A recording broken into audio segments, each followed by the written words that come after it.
Hey, what is up everyone? Danny and Alex. Today we're going to be talking about some boxing techniques. Specifically, we're going to cover the lead hook, so check it out.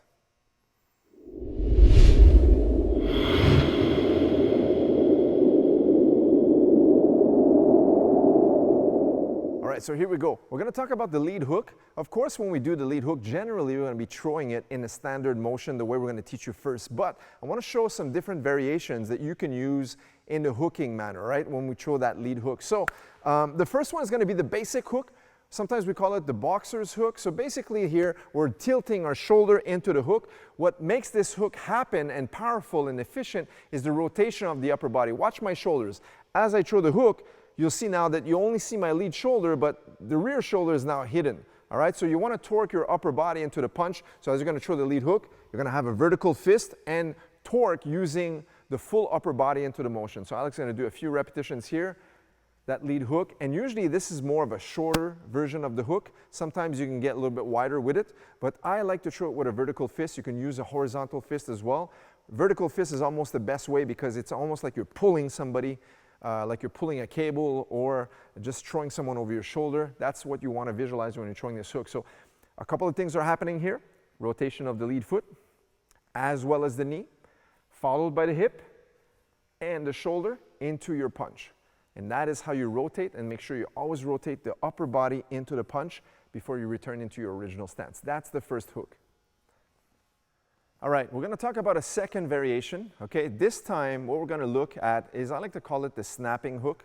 All right, this is more like you're going to let it whip, but you're going to pull the hook back in. Instead of going center, you're pulling your hand back in. It's almost like it's connecting and it's snapping into the punch. This is great when you use smaller gloves, such as MMA gloves. This is a great hook to do because that way there you're protecting the top of your fingers because that's exposed in that type of 4-ounce glove. And what we do is we just torque the first knuckles into the punch. All right, so as you throw the hook, you're just whipping it in, but you're torquing and bringing your hand back towards you slightly. Okay, so on this one, snapping hook, sometimes I just like to call it the MMA hook.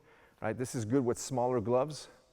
And it's almost like the first one, but this time here, the end portion of the punch changes here. So that's the second variation.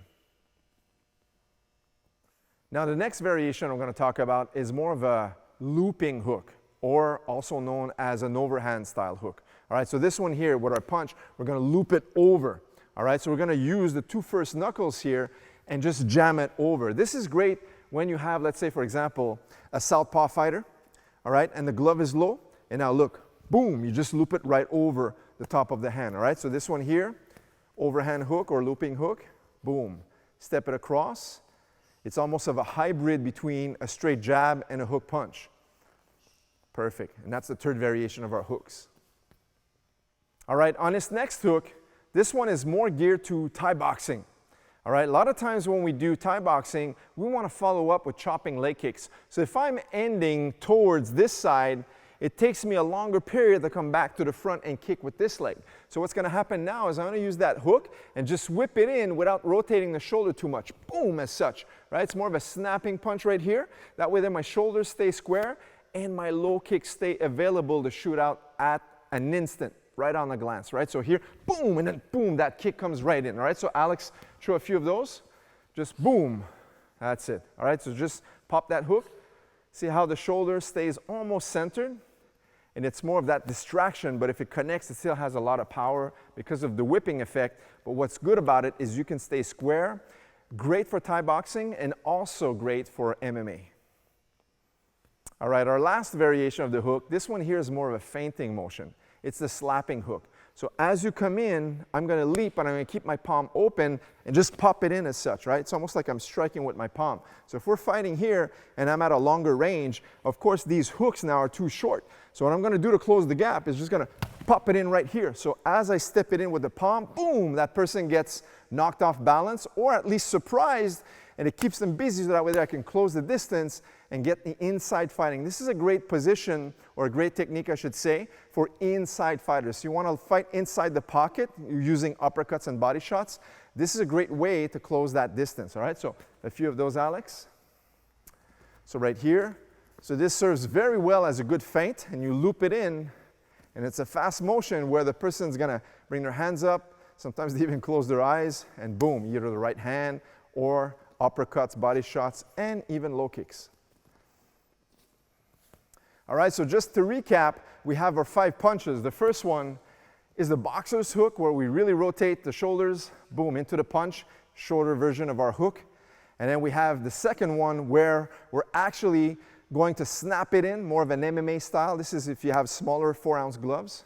Just whip it in and bring it towards you. That way you really aim with the knuckles. It doesn't look like much on camera when you do it in the air, but when you really strike somebody, it makes a difference. And then we have the overhand or looping hook, where you come across the arm, over the shoulder, right, to connect on the chin with our 2 first knuckles.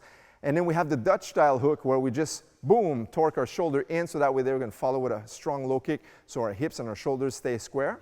And last but not least is going to be the leaping hook or slapping hook. So from here, boom, you just come on in. So it's almost like a feint. And then you can get the opponent to react by either lifting their hand up and opening the gates downstairs or whatnot. All right, guys, so there you have it. 5 different hooking variations. Guys, we like to use all sorts of hooking variations in our training sessions, depending on what the type of tactic we want to use and the style of martial art we're actually training on that day, if it's boxing, Muay Thai, or mixed martial arts. Guys, leave us a thumbs up and make sure to subscribe if you are new here. We will see you in the next video. Take care.